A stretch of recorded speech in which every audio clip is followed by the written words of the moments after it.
मुल्क भर में शदीद बारिशें जारी हैं। ऐसे में आसमानी बिजली गिरने के भी कई वाक़यात सामने आए हैं।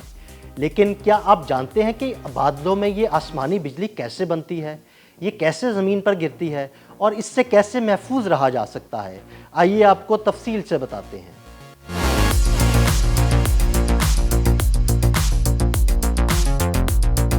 आसमानी बिजली कुदरत का एक अजीबो गरीब मजहर है जिसका हम आए दिन मुशाहिदा करते हैं। आसमानी बिजली का एक कूंदा फजा में 8 से 20,000 दर्जे सेंटीग्रेड तक हरारत पैदा करता है, जो सूरज की सतह पर पाई जाने वाली हरारत से भी कई गुना ज्यादा होती है। आसमानी बिजली ऊंचे बादलों में पैदा होती है जिन्हें क्यूमुलोनिम्बस कहा जाता है। बादलों में बिजली यानी बरकी चार्ज इसलिए पैदा होता है कि जमीन से गर्म हवा ऊपर की तरफ उठ रही होती है, जो अपने साथ बादल में मौजूद बर्फ के क्रिस्टल्स और छोटे छोटे पानी के कतरे ऊपर की तरफ उठा कर ले जाती है। इसके बरक्स ऊपर के बादलों में मौजूद बड़े बड़े कतरे कशिशे शकल की वजह से जमीन की तरफ गिर रहे होते हैं। ऊपर जाते बर्फ के क्रिस्टल्स हवा और नीचे गिरते पानी के कतरों से रगड़ खाते हैं तो इनसे इलेक्ट्रॉन खारिज होते हैं, जो नीचे गिरते पानी के कतरों में मुंतकिल हो जाते हैं और इस तरह बादलों में नीचे की तरफ मनफी चार्ज और ऊपर की तरफ मस्बत चार्ज इकट्ठा होने लगता है। बादलों के नीचे जब मनफी चार्ज इकट्ठा होता है तो इलेक्ट्रिक फील्ड पैदा होता है, जो जमीन की सतह पर मौजूद इलेक्ट्रॉन्स को परे धकेलने लगता है, जिससे जमीन की सतह पर मस्बत चार्ज इकट्ठा होने लगता है।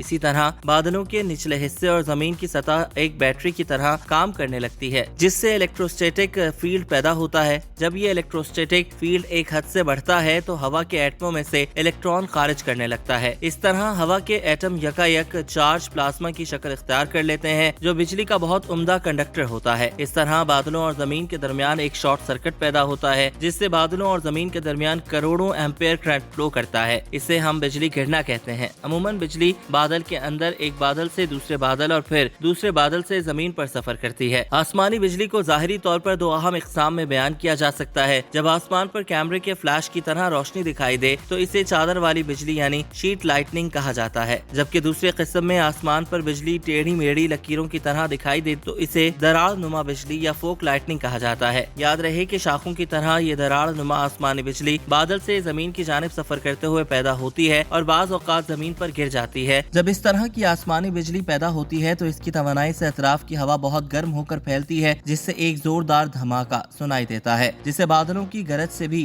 ताबीर किया जाता है।